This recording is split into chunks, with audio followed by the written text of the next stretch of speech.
so small. Watch the clock ticking off the wall. Salut tout le monde, j'espère que vous allez bien. Aujourd'hui on se retrouve dans une nouvelle vidéo qui sera sur La Maison de la Nuit et son adaptation en série TV. Donc je vous laisse avec la suite. C'est parti. Donc tout d'abord, pour ceux qui connaissent pas la saga La Maison de la Nuit, c'est une grosse saga écrite par PC Cast et Christine Cast, qui est composée de 12 tomes principaux et de 4 novellas qui sont ensuite suivis par une plus petite saga qui est composée de 4 tomes. Le premier tome de la saga principale, La Maison de la Nuit, s'intitule Marqués, car les vampires sont considérés comme des êtres à part entière, puisqu'ils ont leur propre école. En effet, ils sont d'abord marqués 4 ans comme novices, puis s'ils réussissent à accomplir leurs 4 ans d'études, ils vont ensuite devenir vampires. Pour ceux qui connaissent la saga, vous savez peut-être que depuis 2013, les droits pour un film ont été vendus, puis ont été redonnés aux autrices du coup, qui est PC Cast et sa fille Christine Cast. Depuis 2019, on a donc appris que des producteurs de séries, ceux qui ont produit la série Shadowhunter, ont été intéressés et ont donc réussi à récupérer les droits de la saga pour en faire une série. Et donc il y a eu un live il y a quelques jours avec le producteur de la série et les deux autrices, et donc je vais vous faire un résumé de ce qui s'est dit. Donc tout d'abord, par rapport à l'adaptation de la série en elle-même, le producteur est donc David Cormican, qui a déjà produit Shadowhunter entre autres. Ils sont deux sur le projet, donc il y a Dawn et David. Ils ont tous les deux lu les livres et adoré l'univers. Si la saga est repêchée par un network, il est possible dans le contrat de négocier 2-3 saisons directement, mais plus est peu probable, voire très peu probable. Et pour aider le network à remarquer la saga, on peut les identifier sur Twitter, Facebook, etc. Et même leur envoyer des mails. Vous pouvez par exemple l'envoyer à Netflix, Amazon Prime, Disney+, peu importe. Du moment que vous arrivez à faire parler de la saga, puisque peu importe quel network regarde, vous pouvez envoyer ça. Donc par rapport à la saga en elle-même, la chronologie de la saga pourra pas forcément se réadapter à l'écran, puisque on a quand même 12 tomes, et une saga et une série de 12 saisons ces temps-ci, c'est assez peu probable, donc la chronologie sera sûrement réduite.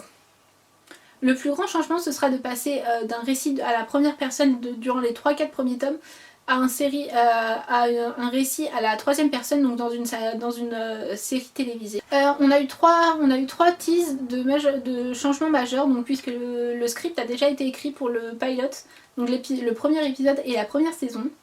Donc le premier changement, ce sera que le tout début ce sera pas pareil. On ne verra donc pas forcément Zoé avec Kayla dans les couloirs de son lycée. Il y a deux changements majeurs que Pissy a adoré. Donc Pissy a coécrit le script, et lorsqu'elle a reçu le script, elle a dit ok, je suis jalouse de ça, dont deux scènes en particulier. Autre que la première scène avec Zoé, il y a la rencontre avec Aphrodite, donc qui ne sera pas du tout comme dans les livres, mais aussi une scène avec Damien qu'elle a adoré, et dans le live, elle a précisé même que si elle avait pu écrire ça, elle l'aurait écrit. Par rapport au script, etc., il n'y a pas de timeline de prévu. Donc ils n'ont pas prévu, par exemple en 2022 on commence à diffuser ni rien. Pour l'instant ils n'ont pas de timeline. Après il y aura des changements de nom de personnages. Donc par exemple les jumelles Erin et Shawnee vont se transformer en Monique et Misty. Donc Monique sera Shawnee et Misty sera Erin. Aussi pour ceux qui ne savent pas, dans les livres en anglais, Lucy est prénommée Stevie Ray. Donc je ne sais pas qu'est-ce qui va être gardé, mais ce sera sûrement Stevie Ray. Par rapport au rating de la série, ce sera sûrement le même que dans le livre, puisque comme vous savez, le livre est assez je pense qu'il est dirigé aux plus de 16 ans, un peu puisqu'il y a plusieurs scènes qui sont assez explicites. Pour faciliter, avec le pilot, ils ont donc écrit une bible, entre guillemets, qui rassemble tout ce qui concerne la saga, donc tout ce qui se passe durant les 12 tomes, plus les 4 novellas, et tout ce qu'on peut avoir besoin, qui fait 30 à 50 pages, et quand il sera repêché par les networks, ça permettra au network de se référer à ça et de se dire ok, donc on a assez de choses pour faire tant de saisons, et peut-être après rallonger de tant de saisons. Pour l'instant, ce n'est pas dans les projets de faire une voice-over de Zoé, comme dans Vampire Diaries où c'est plutôt Elena ou Stéphane qui faisaient les voice-over en fond. là ils ont pris le parti pris de ne pas faire de voice-over, en tout cas dans le pilot et dans la première saison, c'est ce qui est fait. Concernant le casting, Piecy et Christine ont bien fait attention à ce que le casting soit sans whitewashing. Donc si vous ne connaissez pas le whitewashing, c'est caster des acteurs qui ne sont pas de l'ethnicité qui est indiquée dans les livres. Donc par exemple Zoé qui est Cherokee, caster une jeune femme qui est de peau blanche et non pas de l'ethnicité Cherokee, je trouve que c'est très très bien, puisque comme ça permettra beaucoup de diversité. Et surtout qu'ils veulent garder la diversité non seulement au niveau des ethnicités, mais surtout au niveau de la communauté LGBTQ+, qui est beaucoup représentée dans les livres et qui est une partie majeure. Ils pensent peut-être voir dans les prochains mois pour ouvrir un site pour que les fans du monde entier puissent envoyer des self-tapes. Donc les self-tapes, ce sera des castings qui seront pré-filmés pour que les directeurs de casting puissent en choisir parmi eux, pour permettre aux fans de pouvoir jouer dans la saga qu'ils aiment autant.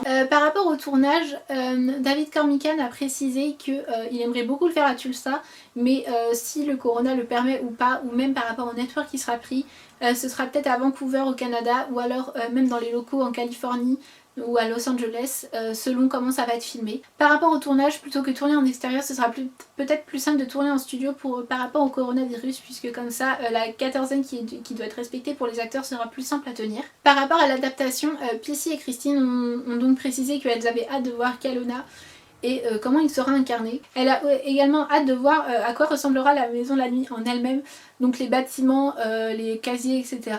Mais aussi tous les chats qui rôdent, parce que comme vous le savez, il y a beaucoup de chats qui rôdent partout dans la maison de la nuit. Une question qui a été posée par rapport au tatouage, David Cormican a précisé que soit ce sera des tatouages semi-permanents comme on a l'habitude de faire quand on est gosse, le plus simple pour ça, ou alors ce sera peut-être fait en CGI, donc en post-prod avec des effets spéciaux.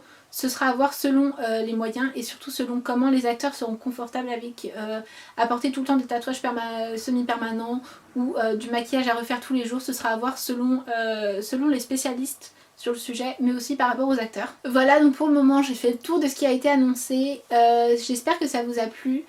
Si ça vous a plu et que vous voulez plus d'infos, je vous laisserai le Twitter du PCcast, mais également la page Facebook de The House of Night, donc la maison de la nuit en anglais, où vous pourrez trouver peut-être plus d'infos et n'hésitez pas à vous documenter et à aller chercher sur internet plus d'infos. Si vous en avez d'autres, n'hésitez pas à me les laisser dans la barre de commentaires. J'espère que la vidéo vous a plu et quant à moi je vous retrouve la semaine prochaine dans une nouvelle vidéo. Bye bye.